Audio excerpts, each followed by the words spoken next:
The message came through every communication channel in the galaxy at once. It was not a greeting. It was not an invitation. It was a scream for help. Captain Sung stood on the bridge of the horizon's edge, watching the translated text scroll across his screen. His dark eyes moved quickly over the words, and with each line, his expression grew more serious. "They're begging," said Dr. Haewon Park, standing beside him. She was Earth's best expert on alien languages, and she had been the one to decode the message first. Her hands were shaking slightly as she held her tablet.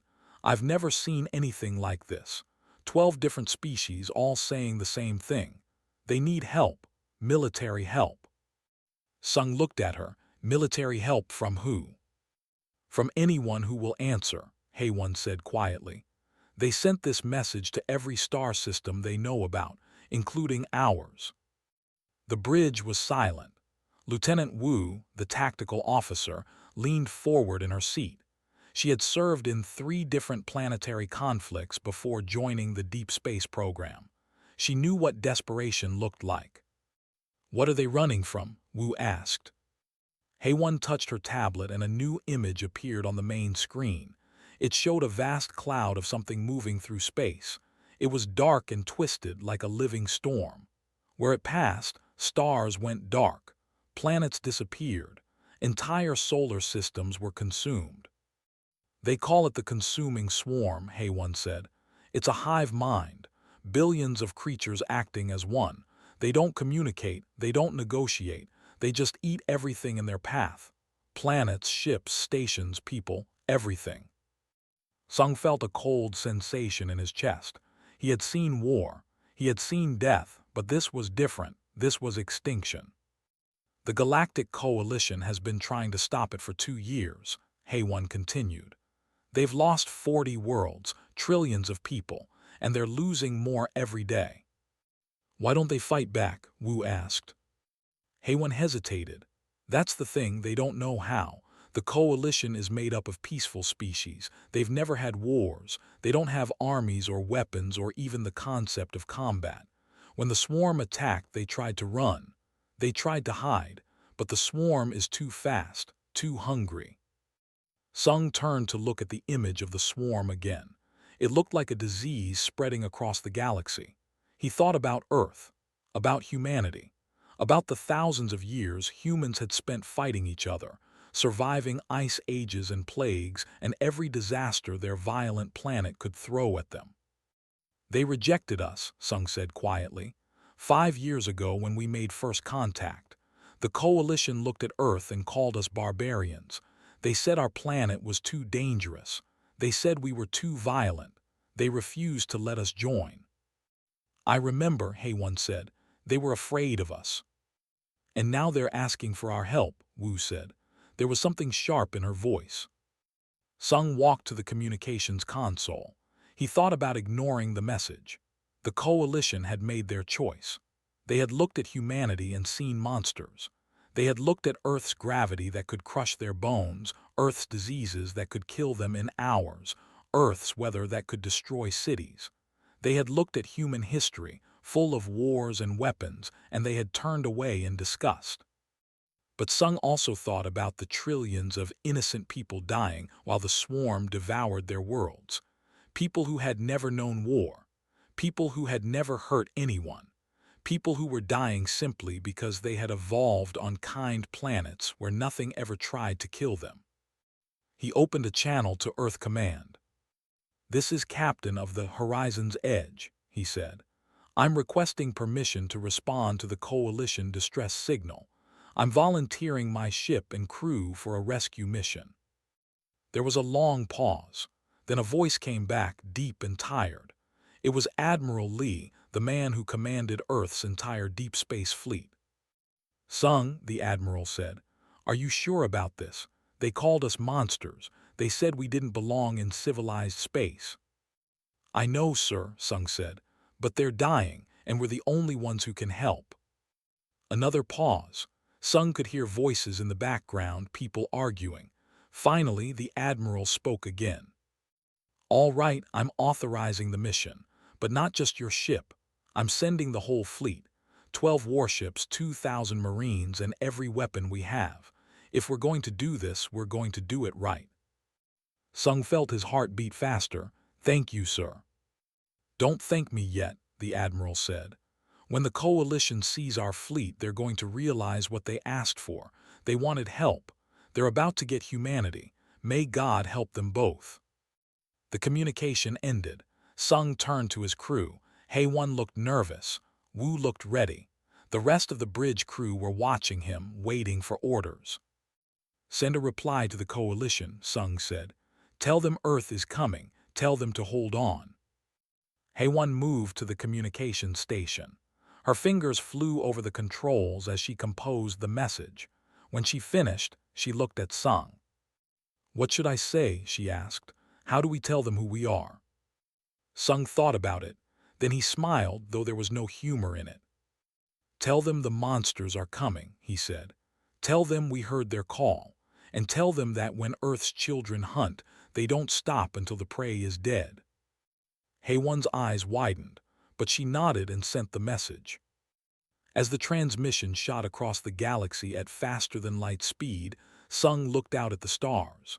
Somewhere out there, the swarm was destroying worlds. Somewhere out there, peaceful people were dying.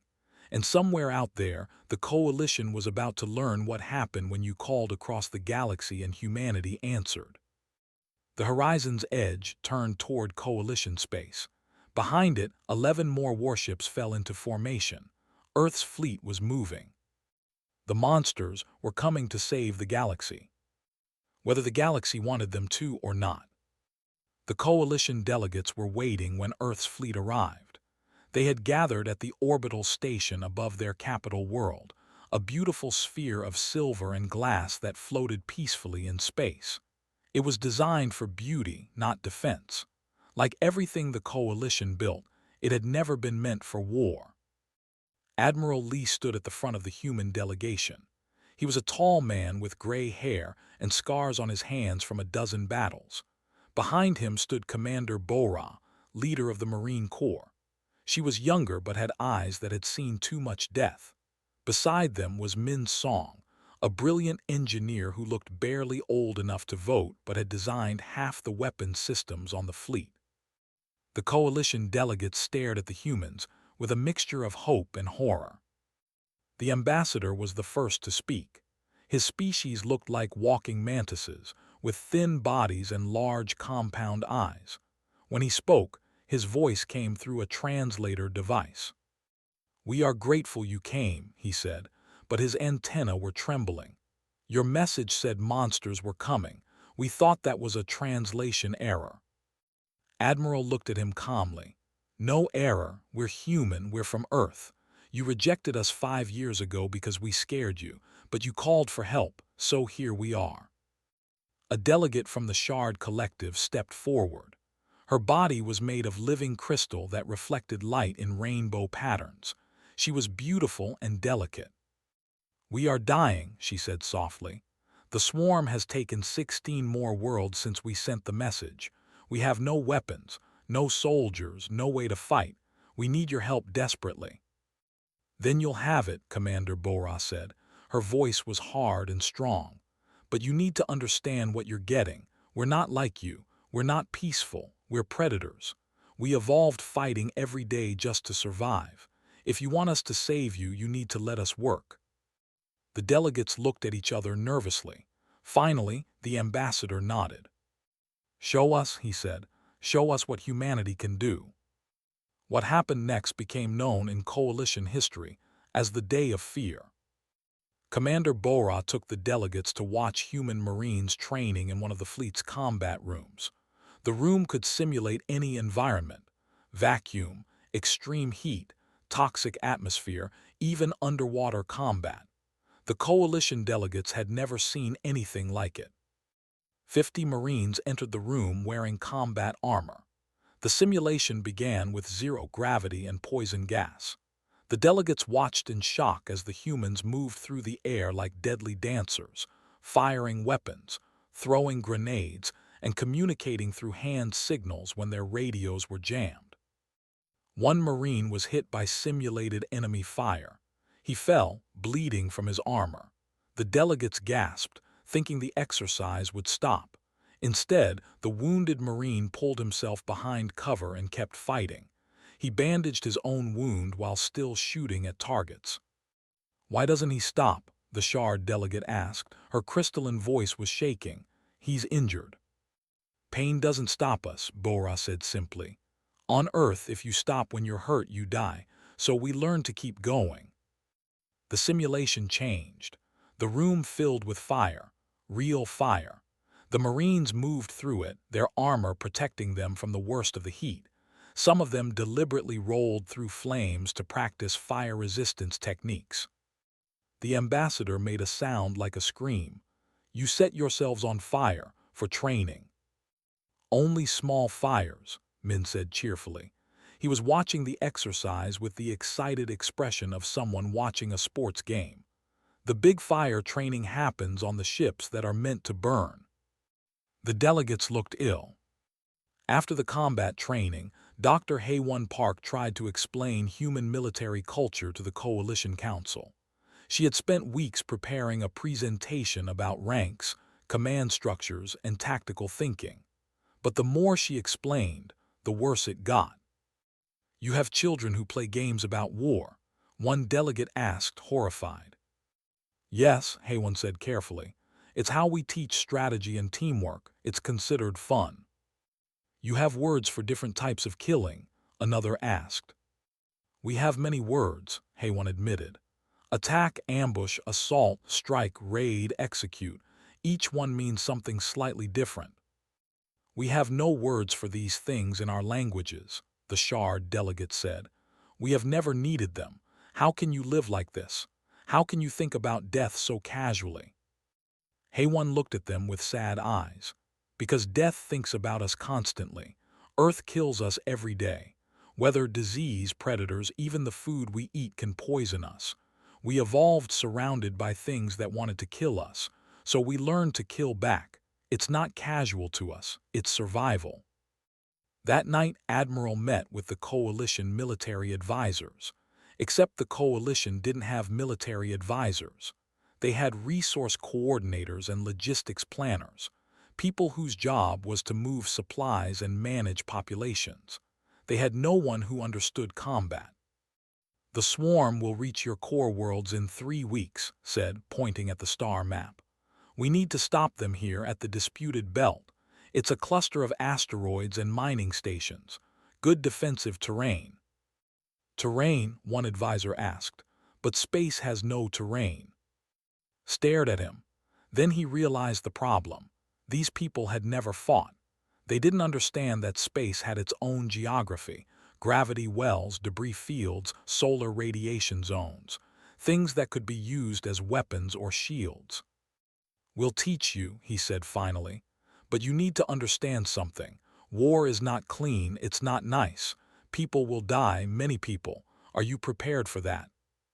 The advisors looked at each other. None of them spoke. 3 days later, the first swarm scouts arrived at the edge of Coalition space.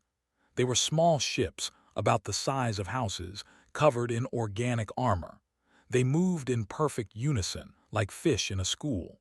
The Coalition sent a diplomatic vessel to try communication. The swarm's response was to consume the ship, and everyone on it in less than a minute. Captain Sung watched from the horizon's edge.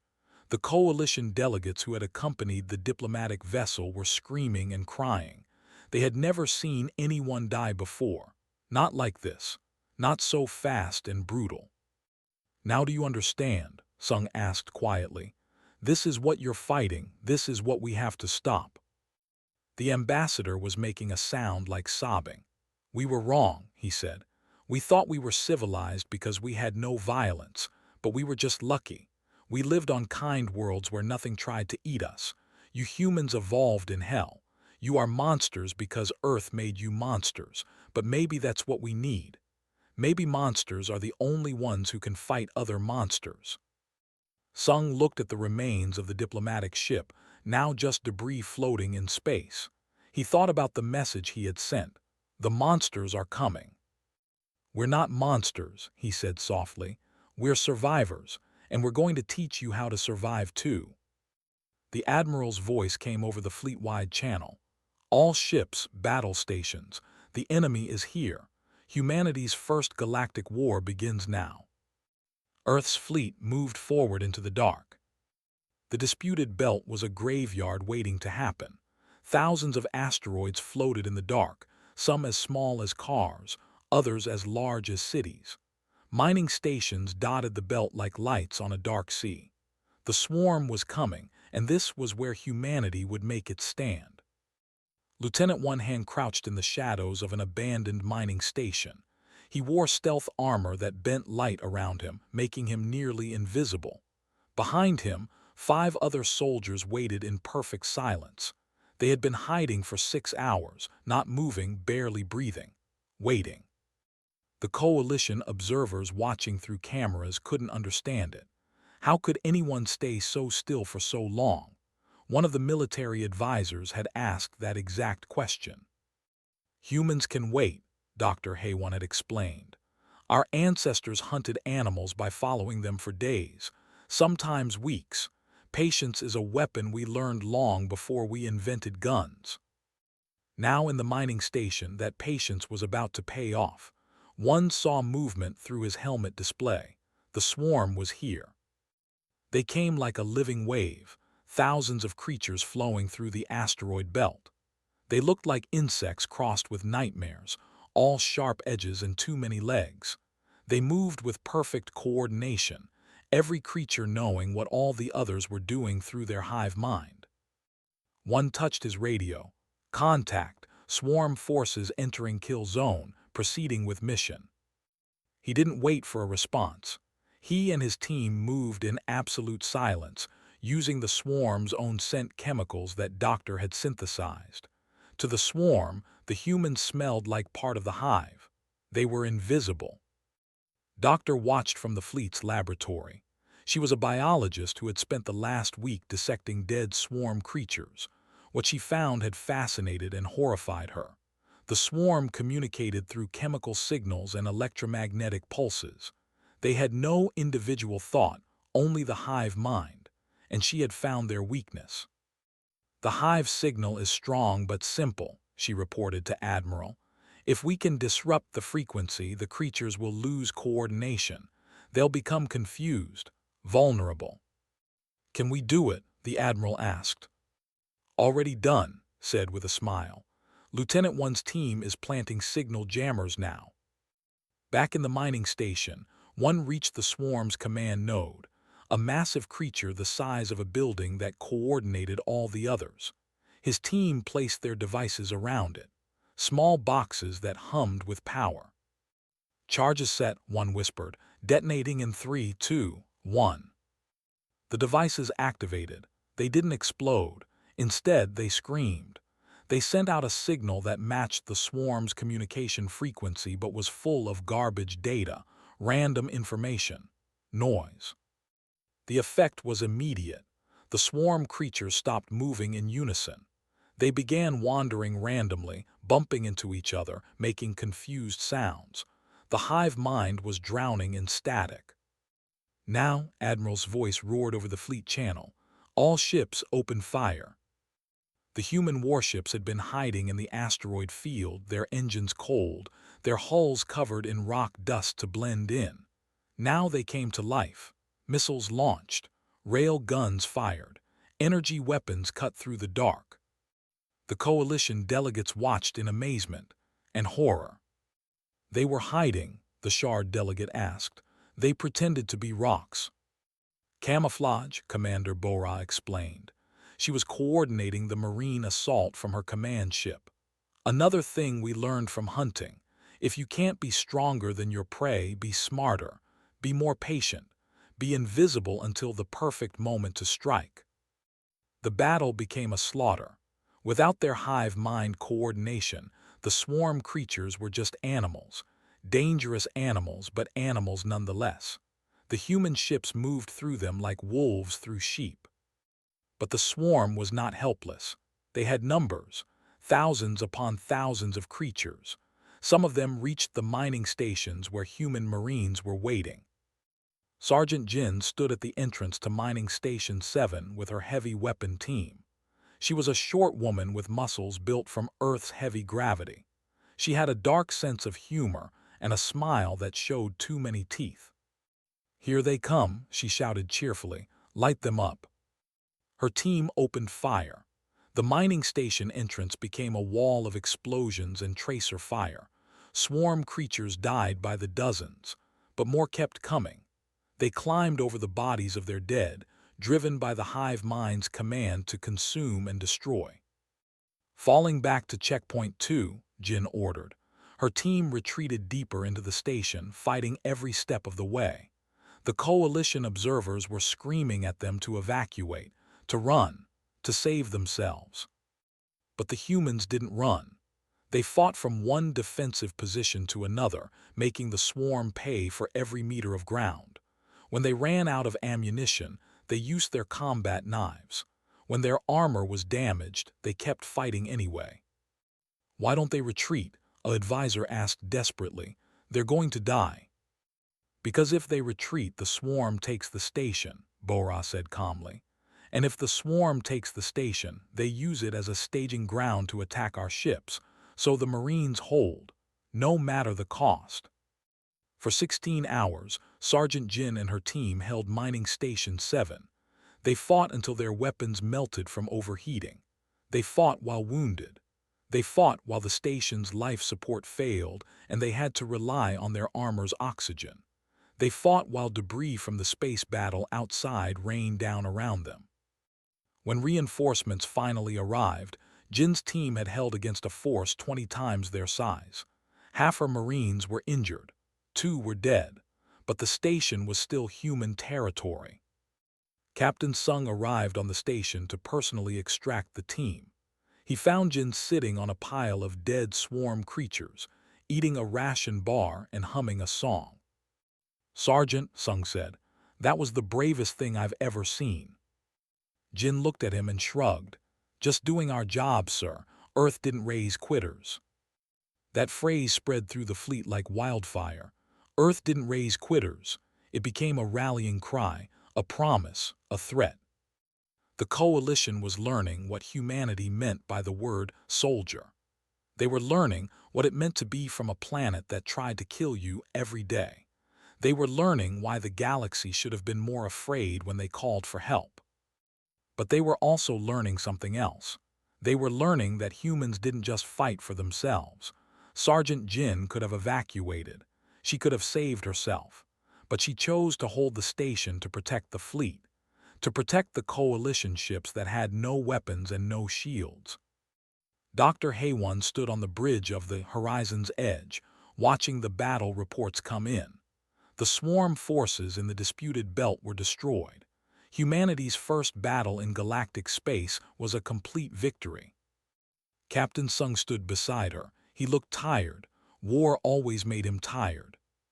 "They're afraid of us now," Haewon said quietly. "I know," Sung replied. "They see us fight and they think we're monsters." "I know."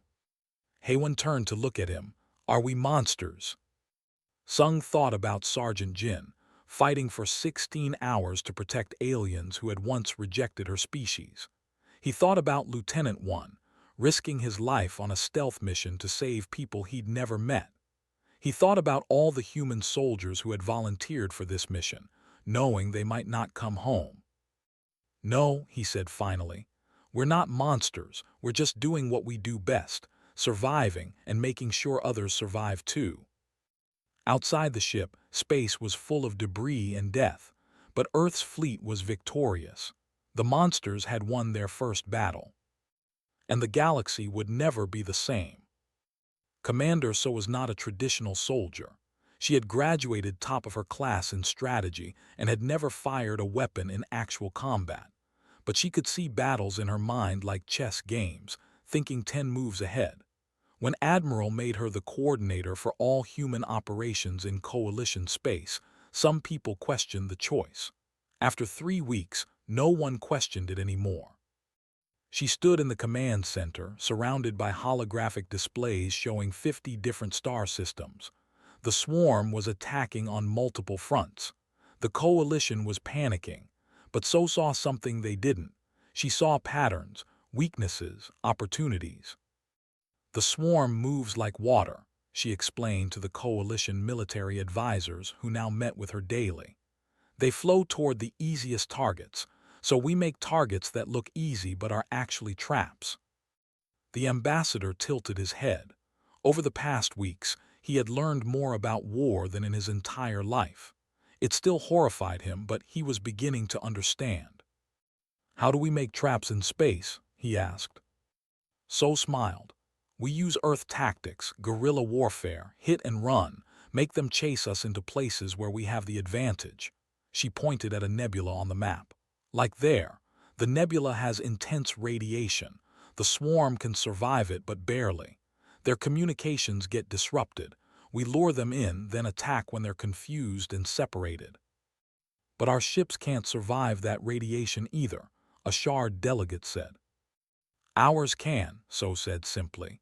"Human ships are built to handle Earth's radiation belts. This nebula is less intense than what we deal with at home. We grew up in a radiation zone. The swarm didn't." The plan worked perfectly. Human ships led swarm forces into the nebula, then turned and fought in terrain that humans understood and the swarm didn't. It was like fighting in their own backyard. Another human victory. But So knew that humanity couldn't fight the entire war alone. There were too many fronts, too much space to defend. The coalition had to learn to fight for themselves. "We need to start training programs," she told Admiral, "not just teaching them to use weapons, teaching them to think like survivors." The Admiral nodded. "Make it happen." Captain Jinwoo Nam was the best pilot in the human fleet. He was young, barely 30, with quick reflexes and an instinct for flying that seemed almost supernatural. He volunteered to train coalition pilots in human combat techniques. The first day was a disaster. Jinwoo took a pilot up in a training fighter. He performed a simple combat maneuver, a 12G turn that any human pilot could handle. The pilot blacked out immediately. His body couldn't handle the forces that human bodies considered normal. "I don't understand," the said after waking up in the medical bay. "How do you survive that? The gravitational force should have killed you." Jinwoo helped him sit up. "Earth's gravity is 3 times stronger than your home world. We grew up being crushed by our own planet. Our bones are denser. Our muscles are stronger. Our hearts pump harder. We're built for forces that would break you." The looked at his own thin arms. "Then we can never fly like humans." "No," Jinwoo agreed. "But you can fly like your species is faster in straight lines. You have better reflexes. You just need to fight your own way, not our way." Over the next weeks, Jinwoo and other human instructors worked with coalition pilots. They learned each species' strengths and weaknesses. They developed tactics that worked for bodies built for gentle worlds. Slowly, the coalition began to have its own fighter corps. Dr. Haewon watched the transformation with pride and sadness. Pride because the coalition was learning. Sadness because they were losing their innocence. These peaceful people were becoming warriors. One day, a young Shard pilot came to her after a training session. Her crystalline body was cracked from stress, something that happened when her species experienced strong emotions. "We are becoming like you," she said. "We are learning to kill, to fight, to think about death. Is this good?" Haewon thought carefully before answering. "You're not becoming like us. You're becoming a version of yourselves that can survive. Humanity had to learn these things because Earth gave us no choice. You're learning now because the swarm gave you no choice, but you're still you. You're still peaceful at heart. You're just adding survival to your peace." The young Shard seemed comforted by this. She left to return to training. The war reached its turning point at the Battle of the Twin Stars.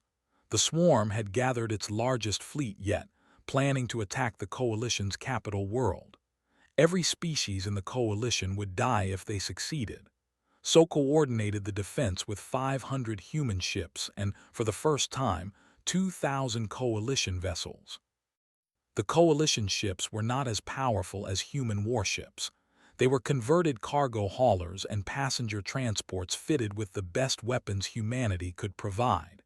But they had crews who had been training for weeks, crews who were no longer helpless. Captain Sung commanded the center of the human line. He watched the coalition ships take their positions and felt something strange. Hope. "All ships," he broadcast on the open channel. "This is humanity's captain. Today we fight together. Today the galaxy stands as one. The swarm thinks we are prey. Let's show them what happens when prey learns to bite back." The swarm came like a wave of death. Millions of creatures, all thinking as one, all wanting only to consume.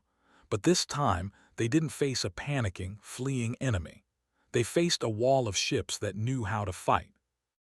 Jinwoo led the coalition fighter wings in a daring attack, using the twin stars' gravity wells as slingshots to gain incredible speed. The fighters screamed through space faster than the swarm could react, punching holes in their formation. So's tactical genius shone as she directed ships to exploit every weakness. When the swarm concentrated its forces in one area, she had human ships attack from another direction. When the swarm split up to chase multiple targets, she had coalition ships ambush the divided groups. And then came the moment that the coalition would remember forever. A shard captain named Ah commanded one of the converted cargo ships. Her vessel was damaged and surrounded by swarm creatures. A human destroyer moved to rescue her, but So's voice came over the command channel. "Negative, human ships hold position. Captain Ah, this is your moment, you know what to do." Ah's crystalline fingers trembled on her controls. Then she remembered her training. She remembered Jinwoo teaching her about bold moves. She remembered Sergeant Jin's phrase, "Earth didn't raise quitters." Well, Earth hadn't raised her, but maybe that spirit could spread. "All power to engines," she ordered her crew.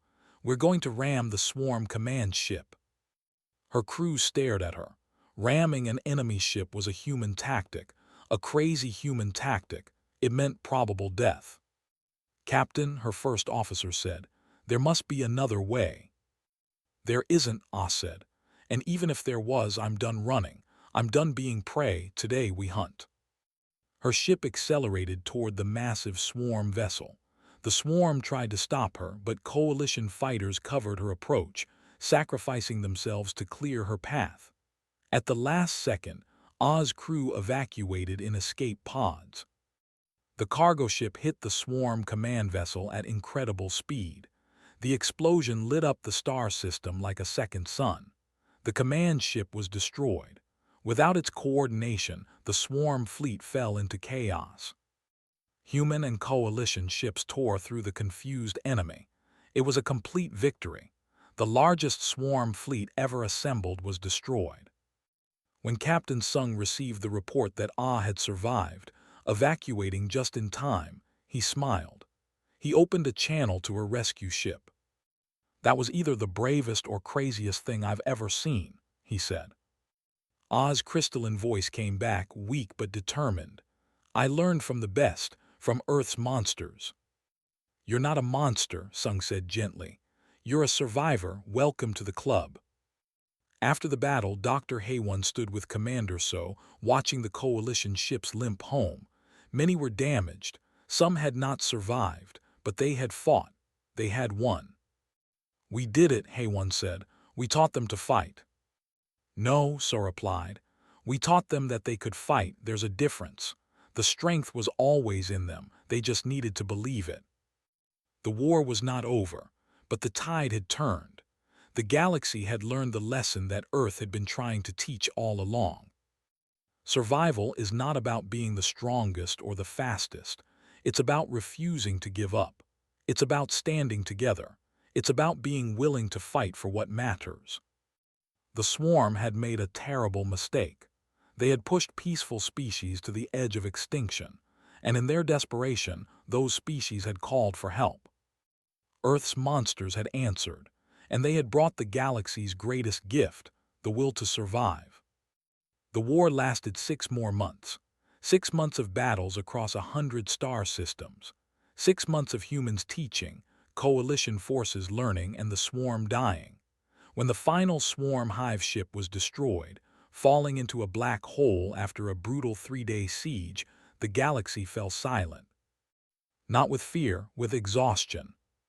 Captain Sung stood in the medical bay of the horizon's edge, visiting wounded soldiers. Human casualties had been heavy. 30% of the forces that Earth had sent would not be going home. Some were dead. Others were so badly injured they would need years of recovery. A young Marine named Wu Jin lay in one of the beds, his legs gone below the knees. A swarm creature had bitten through his armor during the final battle. He was only 19 years old. Captain Wu Jin said when Sung approached, "Did we win?" "We won," Sung confirmed. "Good." Wu Jin smiled, then closed his eyes. "My mom's going to be mad that I lost my legs, but at least I can tell her it was worth it." Sung felt a weight in his chest. This boy had given his legs to save people from a different species. People who, 5 years ago, had called humans barbarians. Later, Sung met with Dr. Haewon in the observation deck. She was staring at the stars, looking tired. She had spent the last 6 months translating, negotiating, and trying to bridge the gap between human and coalition cultures. It had aged her. "The Coalition Council wants to meet with us," she said. "They're ready to make their formal offer." "Offer?" Sung asked. "They want Earth to join, full membership, not as equals but as something more. They want to call us the Guardian species." Sung looked at her sharply. "Guardians? That's just a nice word for soldiers. They want us to be their military." "Yes," Haewon said quietly. "That's exactly what they want." The meeting took place on the Coalition's capital world, in a massive council chamber built from crystal and light. Representatives from all 12 species were there. The human delegation included Admiral Lee, Ambassador Nashin, Commander Bora, and Captain Sung. The ambassador spoke first. Over the past months, he had become Earth's strongest supporter in the coalition. He had watched humans fight and die for species not their own. He had learned what sacrifice meant. "People of Earth," he began. "6 months ago, we called across the galaxy in desperation. We expected no answer. When you responded, we were terrified. We thought we had summoned monsters to save us from monsters. We were wrong." He paused, his antenna trembling with emotion. "You are not monsters. You are the bravest, most selfless beings we have ever met. You fight not because you love violence, but because you understand the price of peace. You kill not because you enjoy death, but because you value life. You are warriors because your world demanded it, and you are heroes because you chose to use that strength to protect others." The shard representative stood next. Her crystalline body reflected the chamber's light, creating rainbows across the walls. "We offer Earth full membership in the Galactic Coalition," she said. "But more than that, we offer you the position of Guardian Species. Your ships will defend Coalition space. Your soldiers will train our forces. Your people will stand between us and any threat that comes." Ambassador Nashin stood. She was an older woman with gray hair and sharp eyes. She had been Earth's ambassador for 20 years and had fought hard to get humanity recognized by the galaxy. "That's a generous offer," she said, "but also a heavy burden. You're asking humanity to be your protectors, your shields, your weapons. What do we get in return?" "Everything," they said simply. "All of our technology, all of our knowledge, access to every world in coalition space, and most importantly, you get to not be alone anymore. You get to be part of the galaxy that needs you." The human delegation requested time to discuss. They gathered in a private room while the coalition waited. "They want us to be their army," Commander Bora said bluntly. "Forever." "Is that so bad?" Admiral asked. "We're good at it and they need protection." "But will we just be soldiers?" Bora pressed. "Will our children and their children just be the ones who die for everyone else?" Ambassador Na looked at Captain Sung. You've been quiet. What do you think? Sung thought about the past 6 months, about the coalition pilots who had learned to fly into danger, about Captain Ah ramming a swarm ship, about how peaceful species had found courage they didn't know they had. I think we should accept, he said, but with conditions. We'll defend the coalition, yes, but we'll also teach them to defend themselves. Every coalition world will have its own defense force. Every species will learn survival skills. We won't be their army, we'll be their teachers, and eventually they won't need us at all. Na smiled. That's good, that's very good. They returned to the council chamber with their answer. Ambassador Na delivered it. Earth accepts your offer, but we have terms. We will defend you, we will train you, we will stand with you. But you must also learn to stand for yourselves. We will not be your eternal protectors. We will be your partners in survival. You will build defense forces. You will teach your children about threats and how to face them. You will learn that peace is not the absence of conflict but the willingness to face it together. The coalition delegates looked at each other. Then, one by one, they agreed. The treaty was signed that day. Earth became the first guardian species in coalition history, but it was also agreed that every other species would develop their own defense capabilities. Humanity would not carry the burden alone. 3 months later, Dr. Haywon stood in a classroom on a coalition world, teaching a mixed group of young people from 6 different species. The subject was survival thinking, how to assess threats, how to plan for danger, how to stay calm in crisis. A young raised his claw.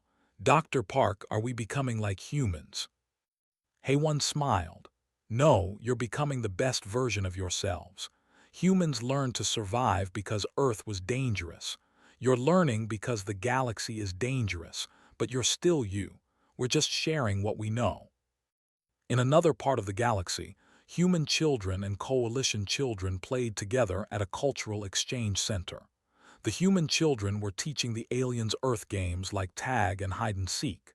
Games that, Haywon realized, were actually training exercises.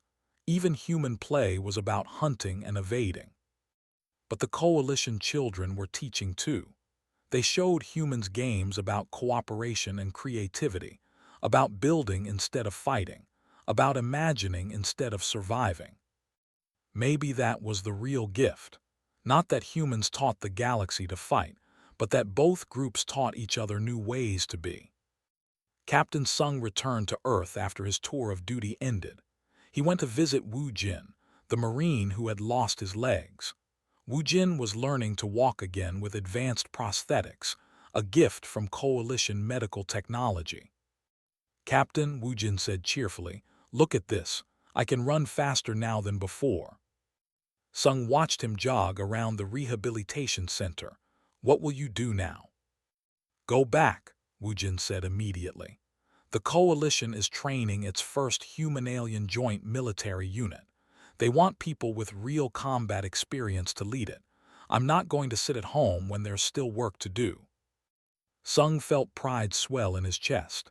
This was what humanity was, not monsters, not warriors, just people who refused to quit, people who, when asked for help, gave everything they had. He went to Earth's memorial for the soldiers who had died in the war. 600 names carved in black stone. He stood there for a long time, thinking about sacrifice and choice. Ambassador Na found him there. She stood beside him silently for a while, then spoke. They call us monsters sometimes, even now after everything. I know, Sung said. Does it bother you? Sung thought about it. Then he smiled. No, because I know what we really are. We're the species that heard a desperate call from people who had rejected us, people who had looked at us with disgust, and we went anyway. We fought for them. We died for them. If that makes us monsters, then I'm proud to be one. Na smiled too. The galaxy is learning, slowly.